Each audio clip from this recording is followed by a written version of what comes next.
안녕하세요. 성경이맥입니다. 우리는 살면서 죄라고 하면 흔히 거짓말, 도둑질 혹은 누군가에게 상처 준 행동을 떠올립니다. 하지만 성경이 말하는 죄의 정의는 우리가 생각하는 것과 근본적으로 다릅니다. 혹시 착하게 살면 죄를 덜 짓겠지라고 생각하셨다면 오늘 말씀에 집중해 주십시오. 성경은 우리의 죄가 행위 이전의 본질의 문제라고 선언합니다. 마치 사과나무에서 사과가 열리듯 타락한 인간은 본성적으로 죄를 지을 수밖에 없는 존재라는 것입니다. 에베소서 2장 3절은 우리가 본질상 진노의 자녀였다고 말씀합니다. 이것은 우리가 어떤 나쁜 일을 해서 진노의 자녀가 된 것이 아니라 날 때부터 이미 하나님을 떠나 자기 중심적으로 살도록 프로그래밍 되어 있다는 뜻입니다. 성경이 말하는 죄의 가장 정확한 뜻은 헬라어로 하마르티아인데 이는 관역에서 벗어났다, 표적을 빗나갔다는 뜻입니다.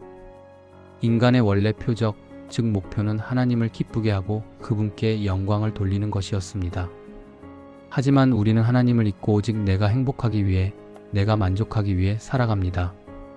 이처럼 삶의 중심축이 나에게로 옮겨진 상태, 하나님 없이 사는 삶의 방식 자체가 바로 죄입니다. 그렇다면 참된 회개란 무엇일까요? 단순히 잘못을 뉘우치고 눈물 흘리는 후회와는 다릅니다. 가룟 유다도 후회했지만 구원받지 못했습니다.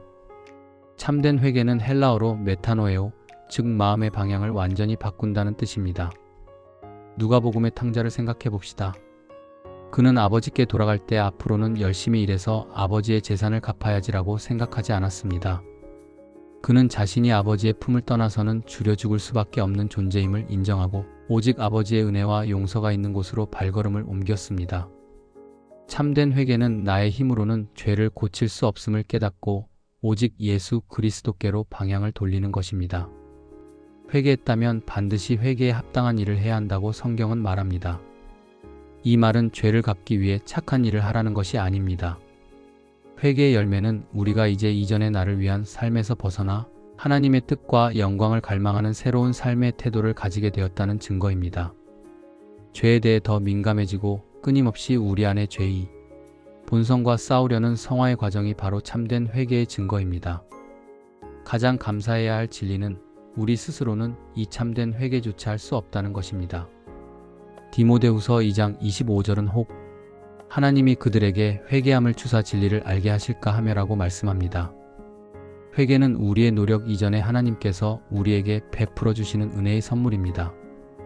우리의 할 일은 오직 내가 죄인임을 인정하고 회개할 마음을 주시기를 간구하며 예수 그리스도의 십자가 은혜의 믿음으로 반응하는 것입니다. 죄의 근본을 알고 참된 회개의 은혜를 깨닫는 것이 구원의 시작입니다. 우리의 열심이 아닌 오직 하나님의 은혜만을 붙잡는 복된 삶을 사시기를 축원합니다. 오늘 말씀은 여기까지이고요. 여러분의 생각 댓글로 남겨주시고 오늘 내용에 공감하셨다면 좋아요와 구독 꼭 부탁드립니다. 지금까지 성경이맥이었습니다.